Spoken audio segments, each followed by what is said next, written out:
Last month, the Montreal police arrested someone on the charges of harassment. I'm talking, of course, about Yves Engler. Some of you may be familiar with him. He is a Montreal-based author, activist, and just a good old-fashioned rabble rouser. It's Yves has lots of energy and always been very vocal and made sure not to leave Canadian politicians in peace. In fact, Yves has been doing this for a while. He gained public notoriety for protesting Benjamin Netanyahu's visit to Concordia University way back in 2002. So Yves is no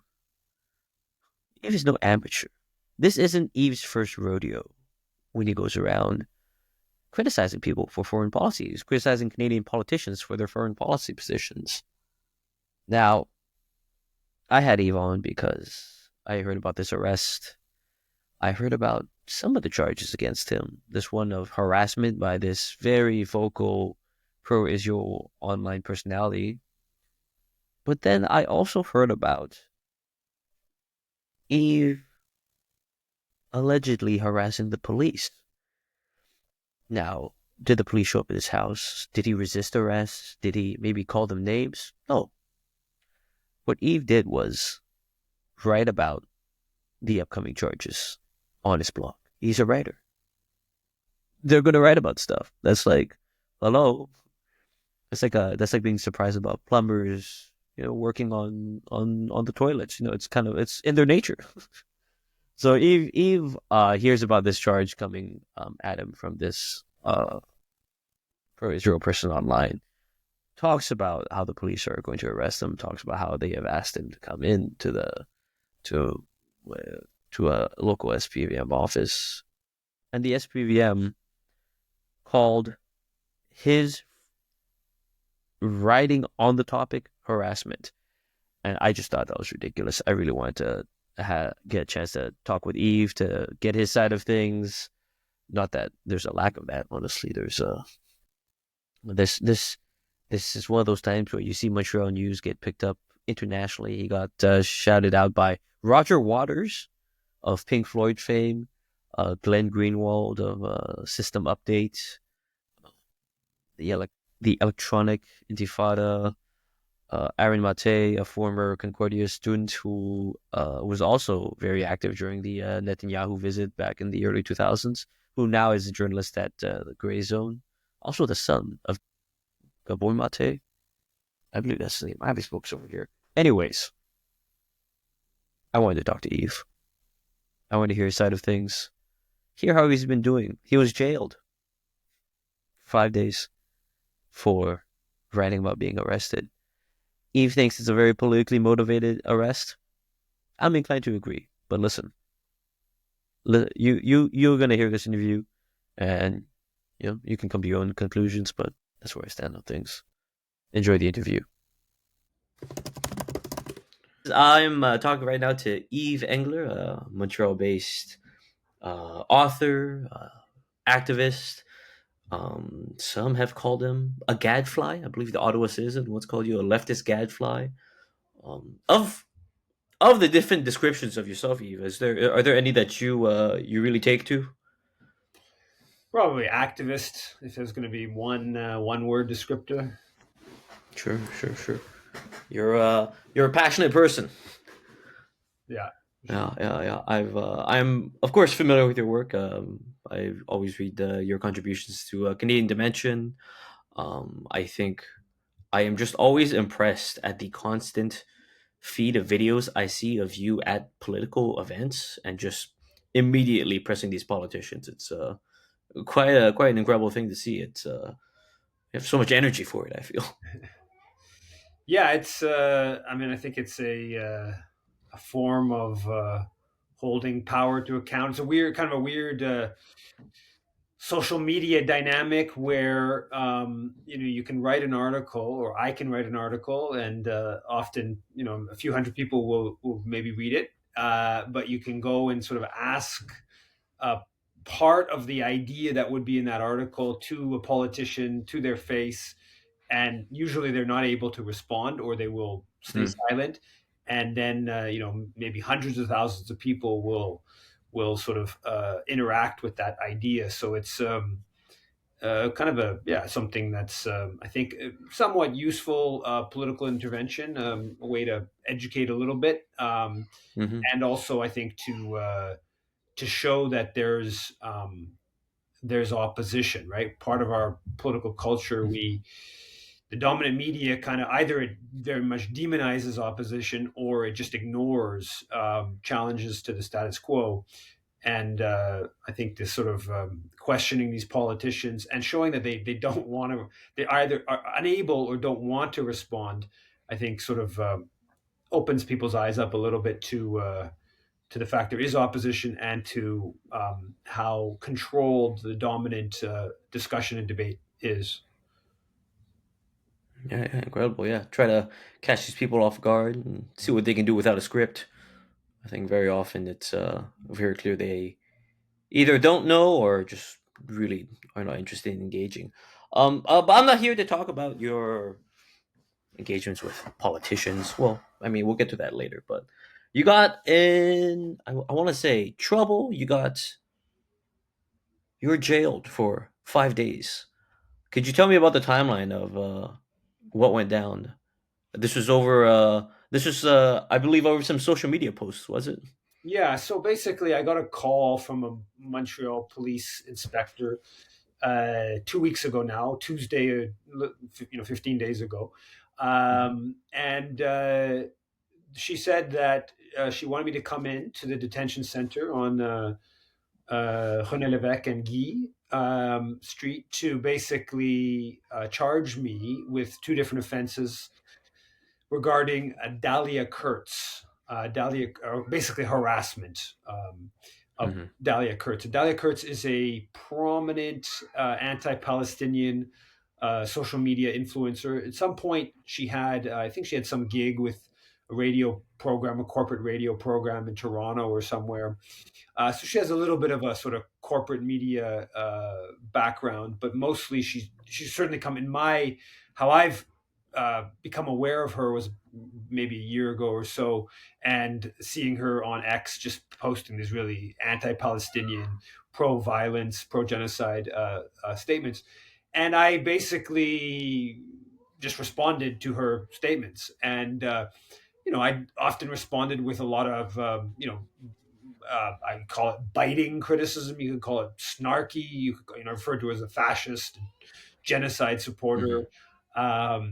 stuff like that. And I've never emailed her, never messaged her, never talked to her, never met her, don't even follow her on X. And Hmm. and literally all I've done is respond to her statements, and the police were saying they're going to charge me harassment, and I immediately wrote about it. I immediately my lawyer called, and they said the police investigator said they were going to bring in a condition that said I couldn't talk, couldn't mention the name Dahlia Kurtz uh, publicly, which effectively meant I couldn't talk about the charges against me. And immediately I was, myself and the lawyer said, this is not an acceptable condition for my release. Hmm.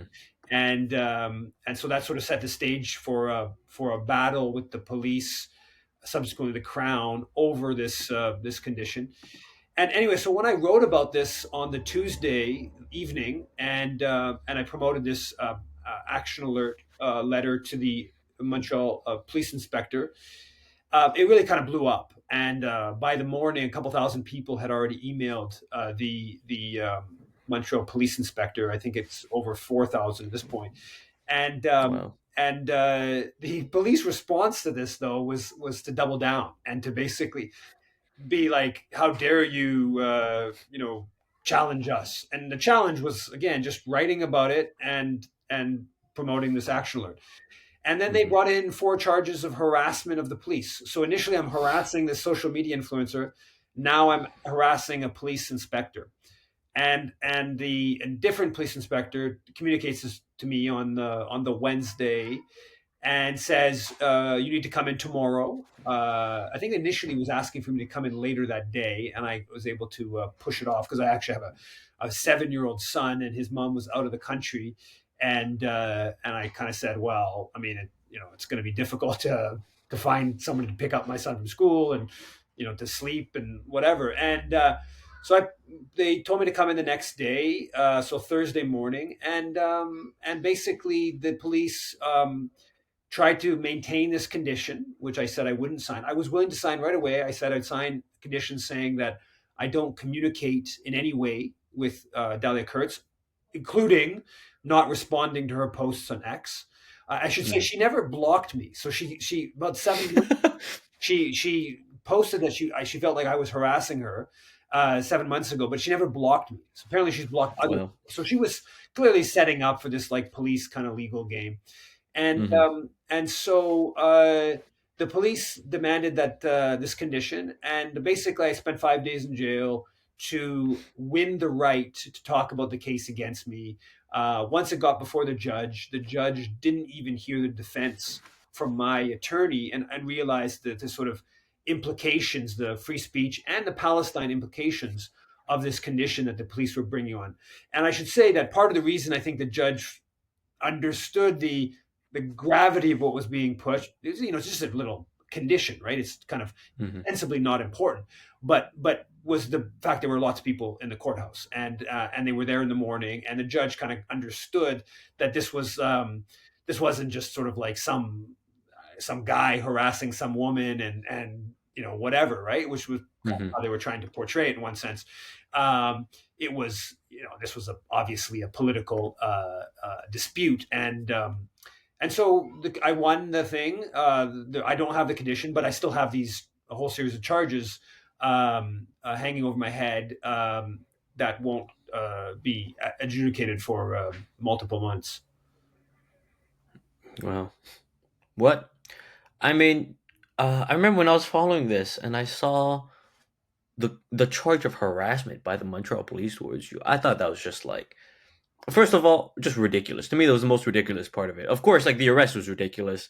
The charges from Dahlia are ridiculous. But then on top of that, that Montreal, the SPVM would claim that you were harassing them by just really writing about it and just kind of putting out a call for support. It's just ridiculous. I'm kind of curious. There's so many things kind of going on here, right? So I think one interesting angle is this thing about free speech, because I don't find this is common, the thing I've seen at least, where the people who are also very vocal about free speech did they I find usually they don't really care too much about the people who are trying to support Palestine. I'm not sure what your experience with that is, but can you tell me, you want to talk a bit about that, Yeah, well, this I mean or the free this speech this people? case has a very important element to that. So the the police in the summertime, Dahlia Kurtz went to the police. They opened up a Hmm. file investigation and then closed it.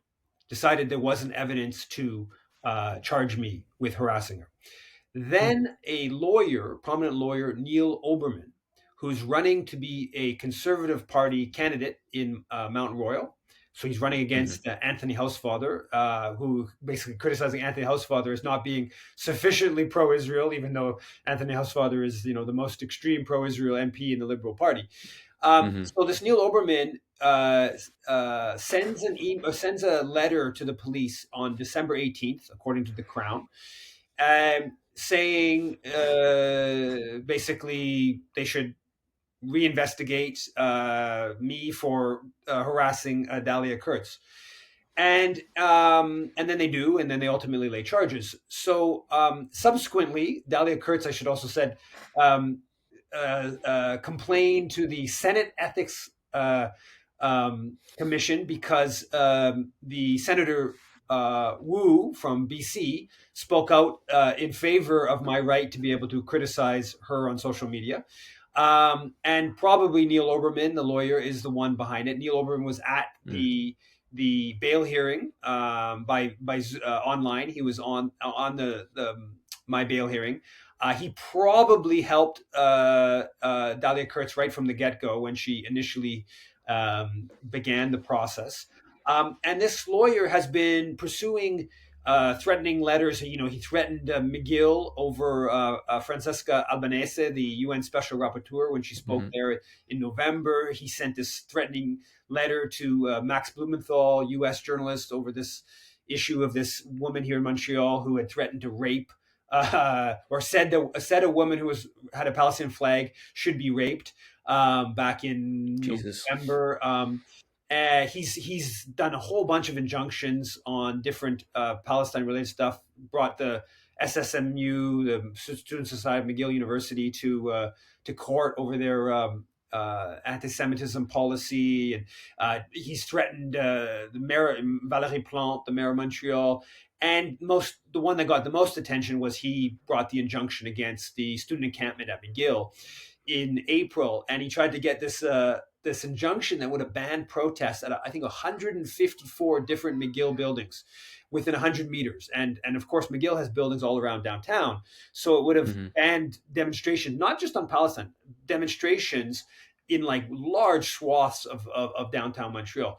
So this Neil Oberman is this aggressive cancel culture advocate. He's an aggressive opponent of free speech and freedom of assembly, and he's running for the Conservative Party, which claims to be about like free speech and opposed to the woke cancel culture kind of Hmm. thing. And in fact, there's a clip of Poilievre, the leader of the Conservative Party, a few months ago, actually telling this pro-Israel audience that Oberman, calling him the Doberman, like a aggressive dog, A dog. Yeah. that Doberman should be brought to the House of Commons because he's launched so many of these injunctions against the what he refers to as the anti-Semitic protests or whatever. So basically, Poilievre is applauding Oberman for attacking freedom of speech and freedom of assembly. And so, yeah, it's an extreme hypocrisy of these sort of right wing, uh, alleged pro free speech, anti cancel culture, who are, when it comes to Palestine, they are aggressive cancel culture proponents. Yeah. Yeah. Yeah. It's always it's the hypocrisy is just it's ridiculous. I don't know. To me, it's there's almost no sense of like self awareness about these kinds of actions that they're undertaking, and even the principles that they're pretending to hold up. I saw that you went to a conservative rally and you actually talked to some Oberman supporters. What was that like? Yeah, well, I actually also haven't shared the video yet. I actually tried to ask Oberman about it as well. Mm, Myself and Alex Terrell, the leader of the Green Party of Quebec, we went there. Melissa Landsman, the deputy conservative leader, was there. I was able to ask her about Palestinian children. And then Terrell asked um, Landsman and a couple of Oberman supporters that had T-shirts with Oberman's name on it, whether they thought that people should be able to criticize the genocide and whether people should be jailed for challenging social media, pro-Israel social media influencers, and both of them basically said no, they didn't believe that was the right thing to do, even though Oberman was involved in my imprisonment for post critical of Israel. So I think that one of the things that this the on the free speech issue, there's lots of people who either are indifferent to the genocide in Gaza, or in some mhm, cases applaud it. But some of those people, I think, do believe in free speech. How committed they are to that may be a different question, but they certainly want to believe of themselves, want to present themselves as sort of pro free speech. So when you can sort of expose how much the sort of pro genocide forces have gone down the path of kind of authoritarian hostility to free speech, that kind of broadens the movement a little bit, and I think that the challenging or the questioning of these Oberman supporters on that issue, even though I'm certain that they're very pro-Israel, they mhm. a bit more uncomfortable or a bit more unclear when it comes to suppressing criticism of Israel. Hopefully, this these 5 days of jail time for you can start the gears turning in their heads, maybe. Um, I guess one angle I'm curious about is were you when you got this call from this the SPVM officer, were you surprised? Did you ever expect things to go down the way they went down? In On July 5th, um, Kurtz quote tweeted something that I had posted a week earlier Hmm. and said something. I don't have the exact wording in front of me, but it said something like, uh, Eve Engler, you are harassing me. Uh, I feel threatened. Please stop. This is your last warning, or this is your only warning, something to that effect. When she did that, I presumed she was doing something. She was preparing some sort of legal or political or policing process. I Sure. presume, I don't have any proof of this, but I presume she was counseled to do that by Neil Oberman. I don't know that, but that is my presumption. And and then after that, she then went down that pathway, as I later learned, and the police opened the investigation, closed the file, and reopened it.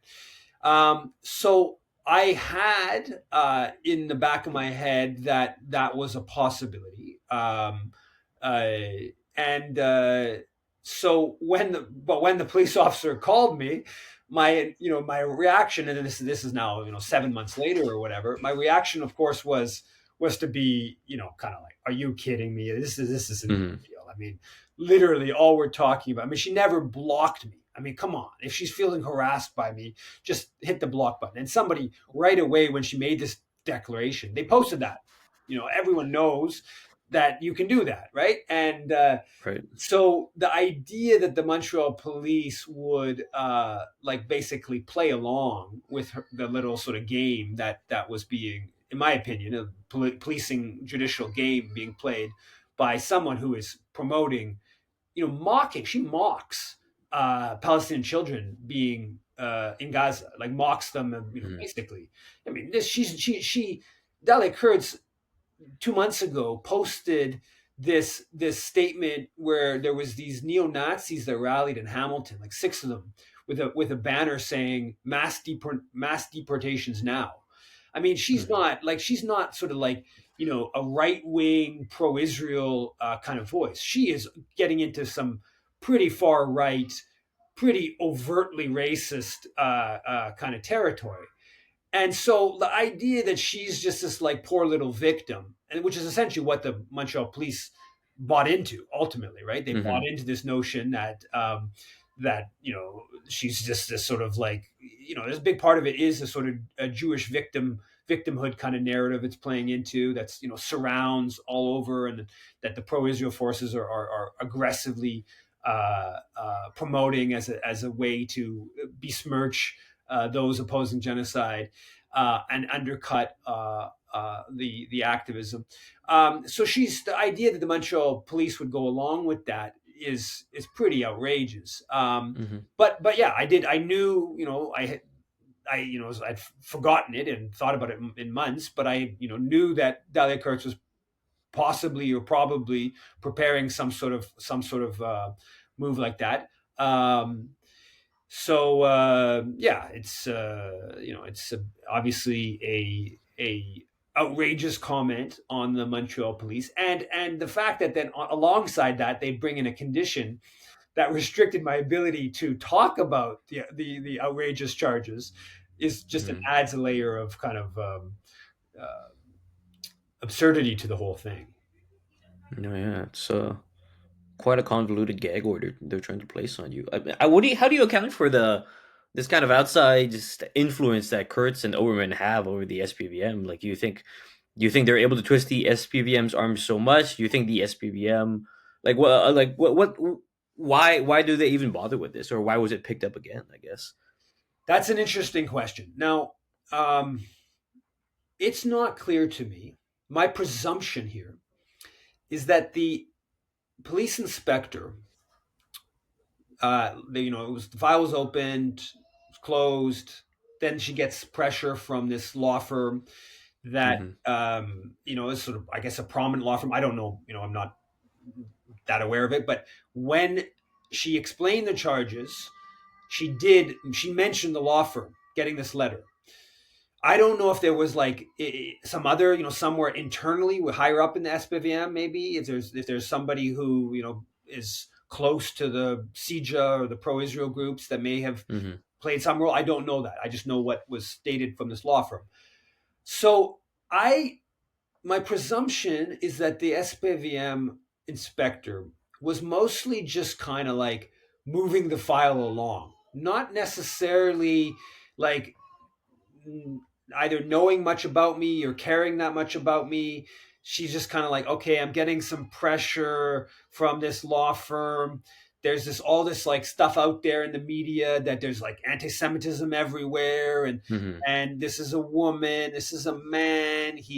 She feels harassed. Oh, the Crown might just drop it. I'll move it along. The Crown might just drop it, and Mm-hmm. so that's my presumption. I don't know that. I'd say, sort of like 50-50. It's that, or I'd say it's more like, 60, it's that, and 40, it was a bit more political. Now, the reaction after, the fact that they respond to me publicizing it and the email campaign by clearly like doubling down and being like, we're going to Mm-hmm. try to throw the book at him, and now we're going to say he's harassing a Montreal police inspector.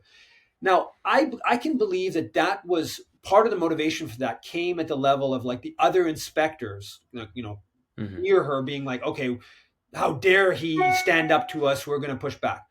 But I don't believe I think there's very, very little possibility that they would move forward with such outrageous charges if they didn't think that somewhere up the echelon at SPVM there was like, okay, yeah, let's go at Engler. We've not liked him. I have there's tons of Montreal police officers who know me by name.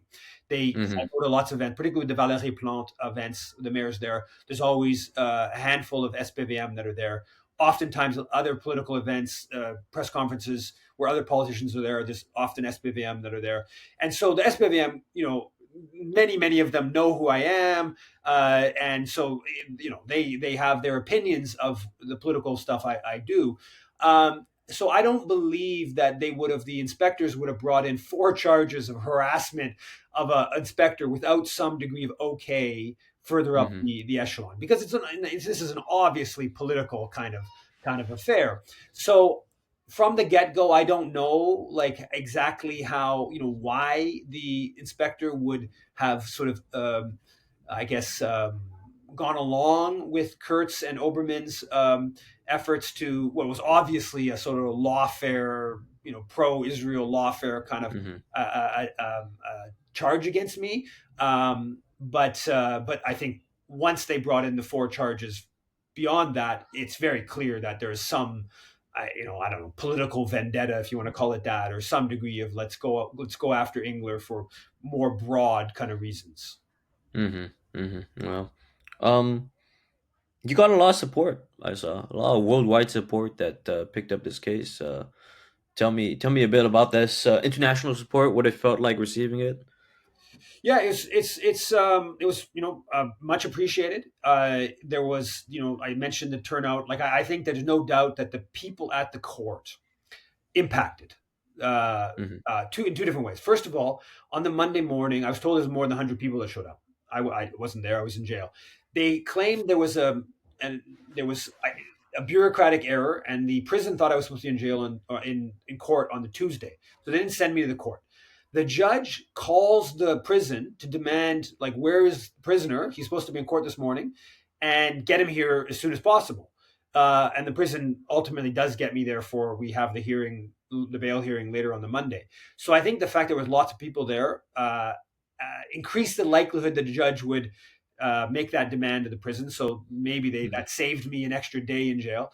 But also the people in the court clearly, made the judge understand the sort of political ramifications of what was being brought. So that was really important, and it felt that was I wanted to leave jail, so it was nice to like 24 hours less, and obviously to defeat the condition, were I was happy for that. Internationally, I mean, like Roger Waters, the Pink Floyd, he did a video Mm-hmm. calling for my release. That was very nice. That got wide social media, and lots of different prominent people like Glenn Greenwald and Ali Abu Nima from Electronic Tifada. They tweeted about it and posted about it, and that got there was even a folk song that David Rovix, the folk singer in Portland in the U.S., did a song about what was happening in Montreal, about Kurtz and about my case. So yeah, I think that all kind of it impacted the number of people who showed up at court. It impacted, I think, the judicial apparatus. It was very clear. Mm-hmm. The guards at the courthouse, they talked about all the people there like repeatedly. I got maybe four, five, six different guards in different moments mentioned how many people were there, and they're still waiting for you at Wow. 7 p.m. was finally released and stuff like that. So it rattles through the judicial system when there is a turnout like that. And I think the broader international kind of social media coverage, it got pretty widespread coverage in left media. I think that impacts how people look at things and stuff. Incredible, incredible. So at this current moment, you said the charges are not dropped yet, huh? Yeah, I'm hoping the Crown will do what's right and drop the charges. That's the Mm-hmm. I think if they did at this point, it's I understand why they wouldn't want to do this at this point, because if you go to bat for keep me in jail for 5 days for a condition, and then you just decide that the charges like don't even warrant being brought before the judge, now like that makes the condition whole battle like really, I mean, it was already ridiculous, and it just adds a whole layer to it. So my presumption here is they're not going to just decide there's not enough evidence to move forward, because they've almost boxed themselves in. I Mm-hmm. would be very surprised if a judge concludes that I was harassing either Dahlia Kurtz or the police inspector. Um, who knows? That it's not. They call it the justice system, but it's not always based upon justice. Um, Sure. even if I was found guilty, I doubt that I'd get more than 5 days in jail. So I've probably done more than realistically it would probably be some sort of probation. So I've Mm-hmm. but if for some bizarre reason they find me guilty and they decide they're gonna throw the book at me, and they give me a month or two in jail, I obviously have no interest. I have two young kids, don't want to go to jail, but I would take it for doing what I consider like what's right. First of all, opposing the genocide in Gaza, and then secondly, not conceding to this sort of bid to kind of muzzle me and not talk about the uh, the person accusing me of harassment for criticizing Israel, and then the police for reporting on the police abuse in this case. Mm-hmm. Where can people follow you? Read some of your writings. I post my articles at evengler.com, yvesengler.com, and I'm on the different X, Facebook, Instagram, TikTok, whatever platforms. Terrific, terrific. Thank you so much, Eve, for coming on to talk about this experience. I'm happy you're out, and it's clear. It's clear to me that you're still, still making sure to rattle some cages. Thanks a lot for having me.